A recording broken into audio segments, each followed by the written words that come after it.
Hello, this is Lars00 back with the Waste, and if you guys have not been tuned in, then just to catch you up, William and Charlie Garver have returned home to find their dead mother, their dead stepfather, headed to the nursery, and found a stockpile of weapons.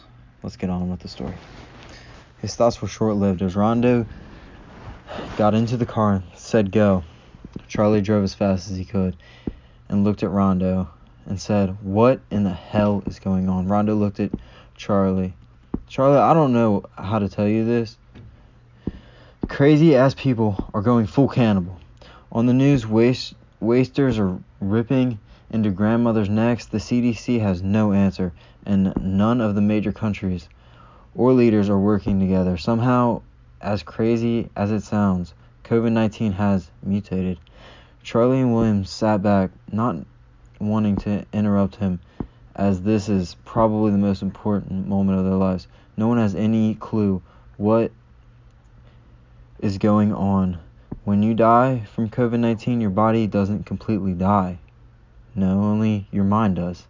Your body goes on wanting to sink its teeth into anything. Charlie looked at Rondo and said, "Is someone gonna make a cure?" Rondo looked at Charlie. "Who?" Charlie looked at Rondo.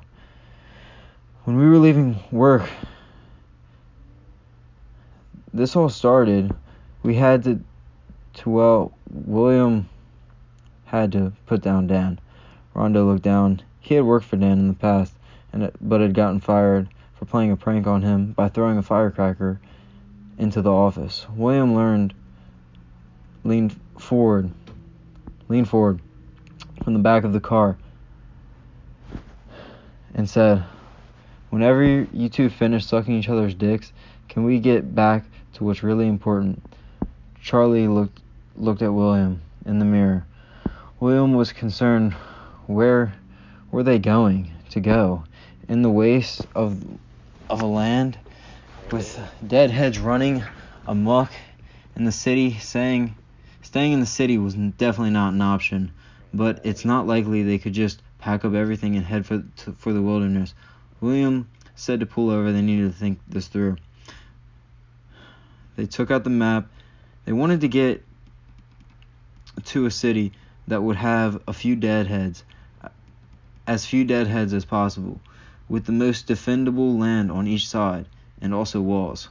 William looked at Charlie and said, "I know just the place to turn around." Heading back to the Wildy nursery, they started to walk around the property. There weren't any deadheads anywhere to be seen, and people all around them had chosen to bug out, not wanting to stick around. William and Charlie saw something different. They saw 18 acres of farm with woods on each side to provide perfect cover, as well as a fenced-in perimeter. And while it was not the Great Wall of China, it would keep the foxes out of the hen house for certain. The three looked at each other and said, "All right, well, let's get to work." Using cars abandoned by neighbors, they put them at the end of the cul-de-sac of the street. They act as a deterrent to any dead or alive. At the end of the day, the three had a campfire and did what they did most times they were together, pre-apocalyptic, and rolled up a blunt. William grabbing a pack of blue games. "All right, I'll roll up." Rondo laughed and took the relic from him and looked around. "Anyone got a flat surface?" William looked at Rondo and said, "Here, take this. Matter of fact, you can keep it. I won't be needing this anymore." He handed Rondo his phone, and Rondo chuckled. "Yeah, pretty sure these..." Sorry, guys. Sorry, just scrolling down. "Yeah, pretty sure there's no need for these." The three sat in silence, waiting for the other to speak, but to be completely honest, none of them knew what to say. The entire world had completely flipped on its head. William looked up We need to get somewhere near the water. The dead and the living are gonna have a hard time getting through the water. Charlie disagreed. We need to stay put and build this place up and wait for help to arrive. William, taking a puff of the new rolled blunt and having to spit out a cookie, explained, Why, Charlie? This place is a graveyard. We need to get the hell out of here while we still can. Where in the hell are we going to go? William looked at him. Like I said, if we hop in the car and we haul ass to the west coast and we don't look back.